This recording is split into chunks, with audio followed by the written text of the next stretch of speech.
Hi there, it's Chrissy Bibbs, and this is my presentation. So, I did mine over Putnam City, and that is the district that I currently teach in. And so this is their enrollment data.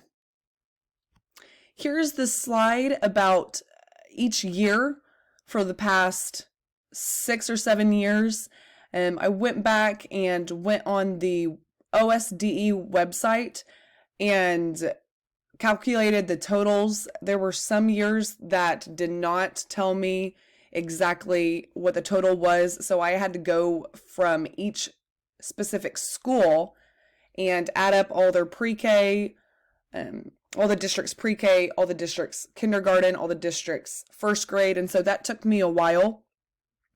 On the far right, you can see the total number of students that were enrolled. I even circled it in red. And as you can see, from 2016 to 2020, the average was in the 19,000s.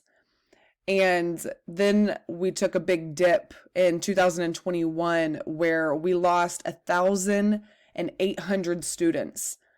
And then in 2022, we gained 453 students back. Some things to consider is that distance learning options began in the year 2021, thanks to COVID. I'm being very sarcastic about that. Approximately 100 students left each grade, and third grade altogether in the district lost about 300 students.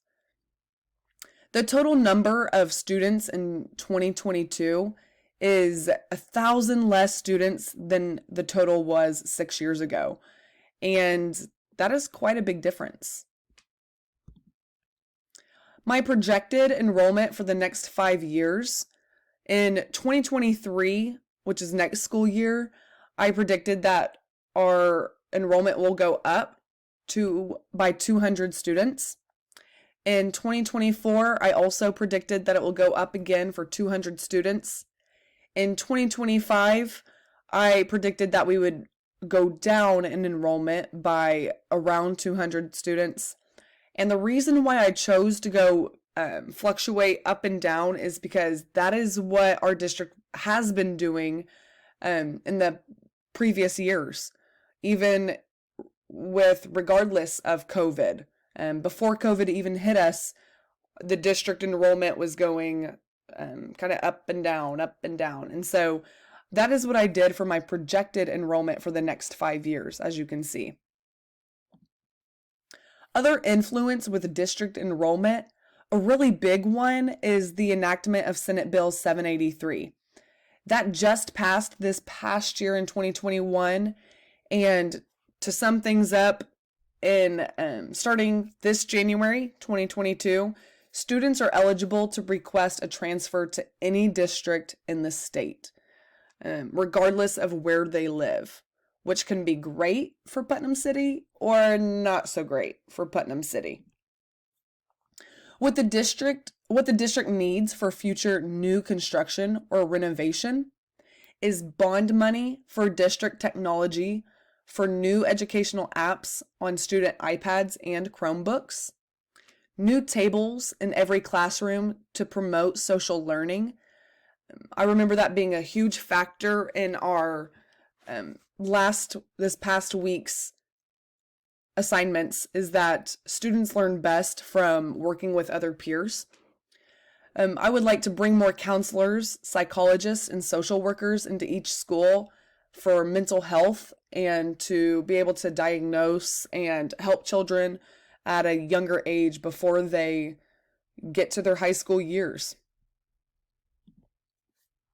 What the district does not need for future new construction or renovation is no new textbooks.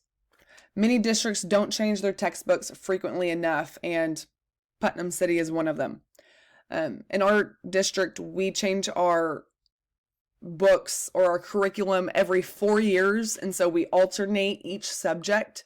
So we'll do reading this upcoming year, and then it'll be another 4 more years until we change that curriculum again. But I would like to see no new textbooks coming into the classrooms, and instead, since we're living in a technology era, we should start focusing more on technology, in my opinion.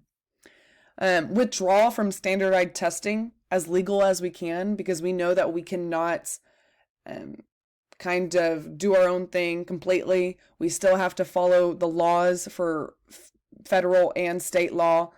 But it would be great to see no more standardized testing. And I wonder how many of you agree with me there. We should not be judging students by how well they take a test, but rather how their mind works. No new smart boards. I don't know how many districts are still using smart boards. I still have one in my classroom, but I just recently found out by some workers that come in and take things down in your classroom.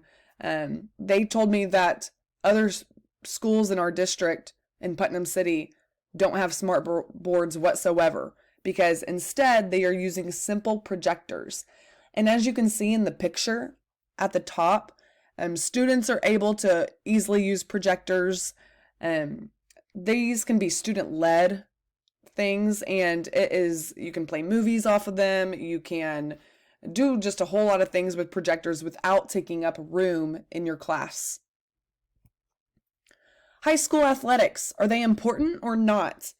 At first I had put that I wanted to put a new gymnasiums and football fields at our high schools, but I wanted to go over this with you. Building new gymnasiums and football fields will recruit athletes to the district, which is great, because now that the new law has passed that students can transfer to whatever district they want to be in, if we build new gyms and football fields, maybe we will keep some of our athletes to stay at our schools. But after high school, how many athletes continue to live an active lifestyle? Where can the district spend money to promote lifelong healthy habits, including classes like FACS, health class, gardening, and stretching or yoga? Me, for example, I played high school soccer, and once you get to college, they call it the freshman 15 for nothing. They don't call it for nothing. Oh my gosh, my words. But I am just telling you, it gets crazy after high school. Like a lot of us know, we never get back into sports. And that is why the number one cause of death in our nation is heart health. And so I just want to bring that to our attention. What would happen if solar panels ran our electricity? My husband is an electrician, and he said, as I was just having a conversation with him, that this would be very costly, and it might not run the whole school. So I want to go over this with you. How much would it cost the district to build solar panels on the roofs of each school? How much money would it save in the future years? What if the solar panels provided just enough energy for our computer labs? Is it worth it, or is it not? What if we had electric school buses? All right, school buses run in the mornings, but then they sit most of the afternoon until dismissal.